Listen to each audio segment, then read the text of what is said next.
Hello friends, good evening. मैं हूं आशीष। आप देख रहे हैं आपका प्यारा चैनल नर्सिंग गुरुजी। एक बार फिर से आपका बहुत बहुत स्वागत है। फ्रेंड्स, इस वीडियो में काफ़ी इंटरेस्टिंग क्वेश्चन और काफ़ी इंपॉर्टेंट क्वेश्चन मैं आपको बताने वाला हूं, जो आने वाले नर्सिंग एग्जाम के लिए काफ़ी इंपॉर्टेंट होने वाले हैं। यूपीएससी के लिए स्पेशली ये सारे क्वेश्चन मैंने बनाए हैं, ठीक है। और मैं आपको बता दूँ, हमने एक क्रैश कोर्स स्टार्ट किया है फ्रेंड्स। उसमें आपको 5000 की पॉइंट्स मिलने वाले हैं, जो कि आज तक हर एग्जाम में पूछे गए हैं, और 5000 ऑब्जेक्टिव क्वेश्चन मिलने वाले हैं जो हर बार पूछे गए हैं, ठीक है। इमेज बेस्ड क्वेश्चन मिलने वाले हैं और मिलने वाले हैं previous paper, original paper with answer की, ठीक है। तो ये 15 वो मिलने वाले हैं, इमेज बेस्ड क्वेश्चन मिलने वाले हैं, थ्योरी मिलने वाली है। इवन यूपीएससी के लिए पूरा एक मैटर तैयार किया है हम लोगों ने, ठीक है, मिलकर नर्सिंग गुरुजी टीम ने। वो आपको प्रोवाइड किया जाएगा ऑन द व्हाट्सअप, ठीक है। उसके लिए रेट रखिए ओनली 249 रुपीज़ में आपको ये सारा मैटर मिलने वाला है। तो डिस्क्रिप्शन में मैंने सारी डिटेल डाल दी है, वहाँ से आप देख सकते हो। चलिए स्टार्ट करते हैं video. The best method to dry hand after hand wash. जब एक नर्स या नॉर्मल पर्सन भी जब हैंड वॉश करता है तो उसको ड्राई करने के लिए हम कौन सी एयर काम में लेते हैं, तो वो कौन से लेते हैं, ड्राई एयर लेते हैं, ठीक है। तो इसके अंदर आंसर आने वाला है ए ऑप्शन, ठीक है। नेक्स्ट का बात करते हैं, the place where RBC are produce. ये फ्रेंड्स सारे क्वेश्चन बार बार पूछे गए हैं, ठीक है, तो इन पे थोड़ा फोकस करना। आरबीसी कहाँ से प्रोड्यूस होती है, कहाँ बनती है, ठीक है। तो इसका सीधा सीधा आंसर आने वाला है liver, blood, testis, red bone marrow. आपने बहुत बार पढ़ा होगा, रेड बोन मेरो के अंदर सारी सेल्स का फॉर्मेशन होता है। तो आरबीसी का भी कहाँ होता है, रेड बोन मेरो के अंदर, ठीक है। यूनिवर्सल परक्यूशन होते हैं, जो कि हम हैंड वॉश वगैरह सब कुछ, ग्लोविंग, हैंड वॉश, ये सारा काम में लेते हैं। तो इसके अंदर ये सारे तीनों चीज़ आए, glowing, gowning, hand washing, all of the above होते हैं। इसके अंदर तीनों ऑप्शन राइट होने वाले हैं, ठीक है। All of the above, D option इसके अंदर आने वाला है। ये भी बहुत बार बार पूछा गया है। The responsible causative organism for HIV के लिए कौन सा कॉजेटिव ऑर्गेनिज्म रेस्पॉन्सिबल होता है, तो वो कौन सा होता है, ह्यूमन इम्यूनो डेफिशिएंसी वायरस। मैं चारों ऑप्शन इसलिए नहीं बता रहा क्योंकि टाइम वेस्ट नहीं करना चाहता, डायरेक्ट चलते हैं हम आंसर पे, क्योंकि हमको बहुत ज़्यादा क्वेश्चन सोल्व आउट करने हैं। आगे चलते हैं। Pre term baby means that new born, यानी कि न्यू बॉर्न जब होता है बेबी, तो प्री टर्म बेबी हम किसको बोलते हैं। एक रेशियो होता है 37, 40, 42, 47। तो 37 वीक से बिफोर बोला है, 37 वीक तक होता है तो वो टर्म बेबी कहलाता है। अगर 37 वीक से पहले होता है, बिफोर होता है, तो उसको प्री टर्म बोलते हैं। और 37 टू 42 वीक के बीच में होता है तो उसको टाइम बोलते हैं। 42 वीक से ऊपर होता है तो हम उसको पोस्ट टर्म बोल देते हैं। तो ये थोड़ा सा याद रखने की चीज़ है। सिंप्लीफाइड पार्टोग्राफ, सिंप्लीफाइड पूछा है कि नॉर्मली हम पार्टोग्राफ किस चीज़ के लिए काम लेते हैं, कौन से एक्टिविटी के लिए यूज़ में लेते हैं।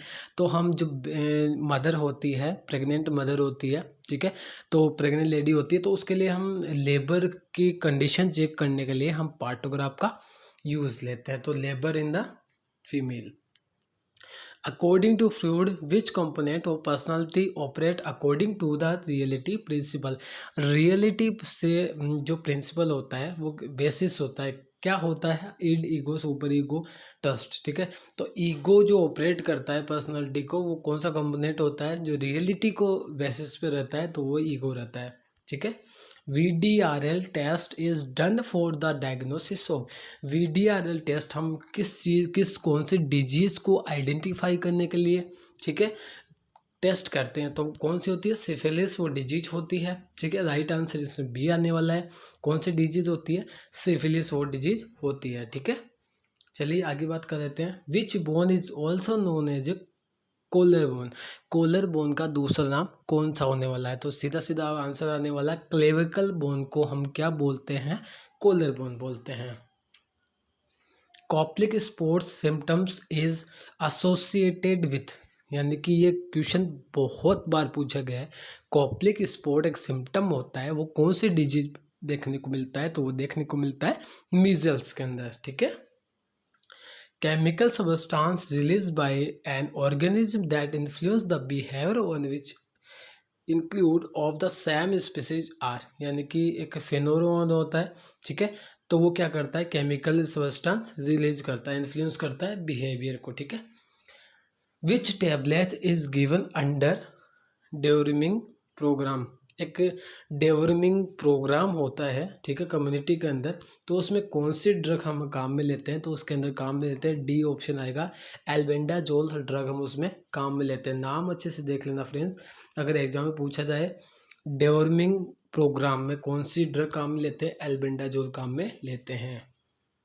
आगे देखते हैं, medical management for increase intracranial pressure include, यानी कि मेडिकल मैनेजमेंट हम किसी चीज़ का, किसी पेशेंट का कर रहे हैं तो इंट्राक्रैनियल प्रेशर बढ़ा हुआ है तो हम उसको क्या देते हैं, उसको देते हैं फ्रेंड्स एडमिनिस्ट्रेटिव मैनिटोल देते हैं। मैनिटोल क्या करता है, जो फ्लूइड प्रोड्यूस हो रहा है, जो CSF प्रोड्यूस हो रहा है उसको लो करता है, ठीक है।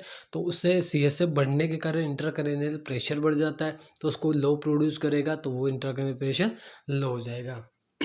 चलिए, 5 clean practice under stretching of for elimination of neonate tetanus include all, ठीक है।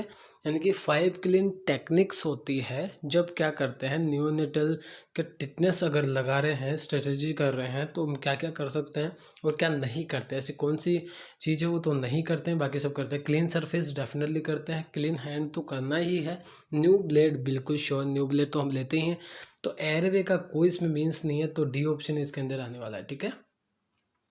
The expanded form of ESR, ESR की फुल फॉर्म बहुत बार पूछी गई है। ESR की फुल फॉर्म क्या होती है, इरेथ्रोसाइट सेडिमेंटेशन है, तो इसके अंदर आंसर आने वाला है C आंसर आने वाला है, ठीक है।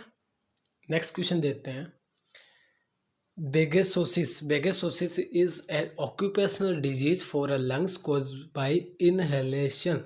इनहेलेशन क्या होती है, इनहेलेशन क्या करते हैं जिससे ये डिजीज होती है, कौन सी बेगेसोसिस डिजीज होती है, तो सुग्रिकेन एक डस्ट होती है, उसको हम इनहेल करते हैं, ऑक्यूपेशन में काम करते हैं, तो उन पेशेंट्स की ज़्यादा होती है क्योंकि वो इनहेलेशन इसका ज़्यादा करते हैं। तो बेगेसोसिस कौन से एक पार्ट्स होते हैं, कौन से एक इनहेलेशन का इक्विपमेंट होता है, तो उससे हम क्या करते हैं, इनहेल करते हैं, तो डिजीज होने के चांस होते हैं। A drug use in the treatment of paediatric AIDS, paediatric बच्चे के अगर एड्स है तो हम कौन सी ड्रग उसमें काम लेते हैं, बहुत बार क्वेश्चन पूछा गया है, तो नेवरापिन काम में लेते हैं, ठीक है।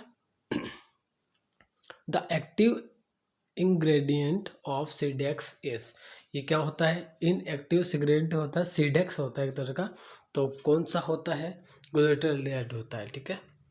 The diluent use for BCG vaccine, जब हम BCG की वैक्सीन को डाइल्यूट करते हैं, मिक्स करते हैं, तो हम कौन सा सॉल्यूशन काम में लेते हैं, तो सॉल्यूशन का नाम होता है normal saline. Which is not a dry cold application, ऐसा कौन सा एप्लीकेशन है जो ड्राई कोल्ड नहीं है, ठीक है। तो आइस पैक भी है, आइस बैग भी है, कोल्ड कंप्रेशन नहीं है, आइस क्रेडल भी है, तो आइस कंप्रेशन कोल्ड नहीं होता है। The first dose of hepatitis B vaccine is given to a baby, जब बेबी को हम हेपेटाइटिस B की ड्रग दे रहे हैं, ठीक, डोज दे रहे हैं, तो कब देते हैं, तो वो देते हैं at birth. Bar bar question BCG का भी पूछा जाता है, BCG हम किस रूट से देते हैं, ID देते हैं, और BCG का भी हम क्या देते हैं, एट बर्थ पे ही देते हैं। The burn assessment is done by the rule of, burn का असेसमेंट करते हैं तो उसका क्या रूल होता है, 9 होता है, रूल 9, ठीक है। The causative organism of dengue fever is, causative organism क्या होता है, किसका, डेंगू फीवर का, तो वो हो जाएगा B ऑप्शन है, arbovirus. Cholera is caused by, cholera किस बैक्टीरिया की वजह से होता है, ठीक है। तो कोलेरा के लिए पूछा गया, तो कोलेरिया बैक्टीरिया की वजह से होता है। As a routine all newborn are given an intramuscular dose, as a routine all newborn are given intramuscular dose, तो कौन सी देते हैं इंट्रामस्कुलर डोज रूटीन में न्यूबॉर्न के, तो कौन से देते हैं, विटामिन K का इंजेक्शन लगाते हैं क्योंकि क्लोटिंग भी हेल्प करता है, तो विटामिन K देते हैं। वहन helping A stroke patient the nurse should assist, जब कोई भी पेशेंट है उसके स्ट्रोक हो गया, उसकी हेल्प करनी है, नर्स शुड असिस्ट क्या करेगी, वो ऑन ए वीक साइड करेगी, ऑन द स्ट्रॉन्ग साइड करेगी, फ्रॉम बिहाइंड करेगी, फ्रॉम बैक, यानी कि हेल्प करनी है तो ऑन द वीक साइड करेगी, क्योंकि जिस साइड वो वीक हो गया उस साइड ही हेल्प करनी पड़ेगी, जिस साइड वीक नहीं है तो उस साइड हेल्प करने से कोई सेंस नहीं रहेगा। Pulse pressure is, pulse pressure की डेफिनेशन बोलो तो क्या होगा? Pulse pressure difference between systolic and diastolic pressure, diastolic pressure difference between ठीक है सिस्टोलिक प्रेशर, सिस्टोलिक प्रेशर, तो इसके अंदर आया राइट आंसर आने वाला A, difference between systolic and diastolic pressure. The term immunity means, immunity का मीन्स क्या होता है?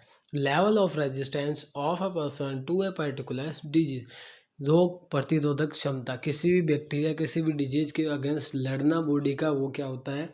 अपनी इम्यूनिटी होती है।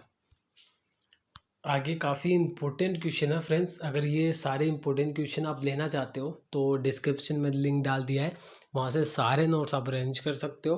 ठीक है, आज के लिए लास्ट क्वेश्चन होगा द टर्म केराटोमलेशिया। ठीक है, तो इसको केराटोमलेशिया को क्या बोलते हैं? टॉड स्किन बोलते हैं, फेरिनोडर्मा बोलते हैं, या corneal disease due to deficiency of vitamin A, weak bone due to deficiency of calcium, तो इसके अंदर राइट आंसर आने वाला है corneal disease due to deficiency of vitamin A. तो केराटोमलेशिया क्या हो गया? विटामिन ए की डेफिशिएंसी से क्या होता है? कोरिनल डिजीज होता है, तो उसको केराटोमलेशिया बोलते हैं। ठीक है, तो आज के लिए इतना ही, बाय।